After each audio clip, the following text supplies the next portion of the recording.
en 1972. Et le cardinal venait d'être nommé cardinal. Le secrétariat de l'archevêché était inondé de courriers. On n'a pas beaucoup de travail quand on arrive. Et le père Morizur, que quelques-uns ont connu, m'a envoyé aider au secrétariat de l'archevêché. Et c'est comme ça que j'ai eu l'honneur et la joie de rencontrer le cardinal Émile Biayenda.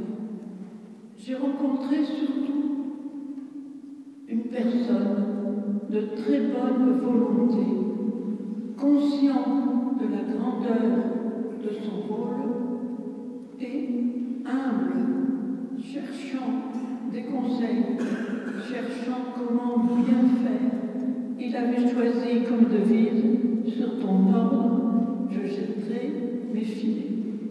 Et puis, j'étais attelée au secrétariat. Je me suis rendu compte que les cardinaux du monde entier s'écrivent, s'entendent. Et le cardinal m'avait demandé de l'aider au courrier du Nouvel An. Je fais le courrier suivant ses directives. Oh, il n'y avait pas besoin de sténo ni d'ordinateur. Il me disait, vous écrivez ça, vous écrivez ça. Et puis je lui porte le courrier. Je dis, Monseigneur, j'ai fini. Une confidence que je fais. Et Monseigneur me répond, donc, j'ai encore une lettre, ma sœur. Dites, Monseigneur, je voudrais écrire au pape. Qu'est-ce qu'il faut lui dire, Monseigneur? Mais ma sœur, tout ce qu'un fils peut dire à son père.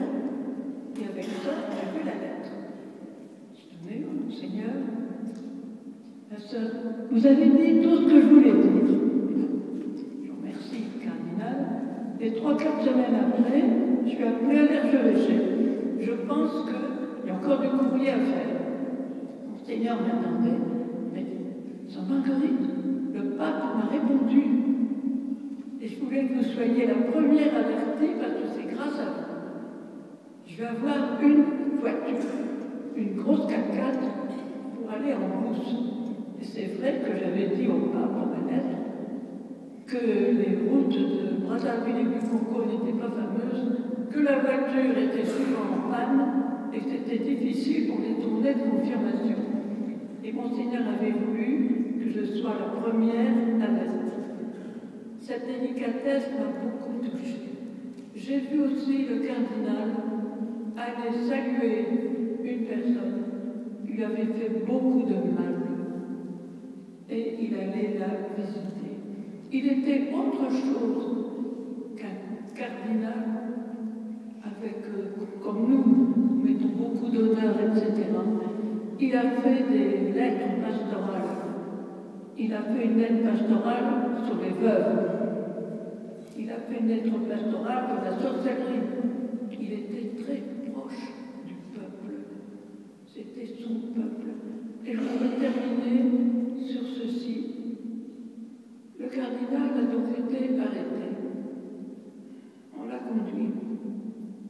Monseigneur Badilla, à qui on doit beaucoup, a attrapé une voiture pour le suivre.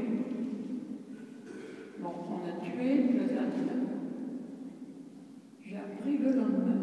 Tout de suite, j'étais à la cathédrale avec sœur Marie-Brigitte Diengo, qui est une amie. Et puis, j'ai appris ceci. Quand on a déterré le cardinal, qui avait été fusillé, blessé, torturé aussi avant, voilà comment il était. Sa main droite serrait la croix pectorale et sa main gauche était levée en signe de bénédiction. Quel était ce signe? Est-ce qu'il pardonnait à ceux qui le tuaient? Il en était capable. Est-ce qu'il bénissait son peuple qu'il aimait beaucoup? Je sais, il y a des témoins, c'était très difficile de baisser le bras du cardinal. Pour finir, on a suivi l'habitude et on a réussi à le mettre comme on met pour des défunts que l'on honore.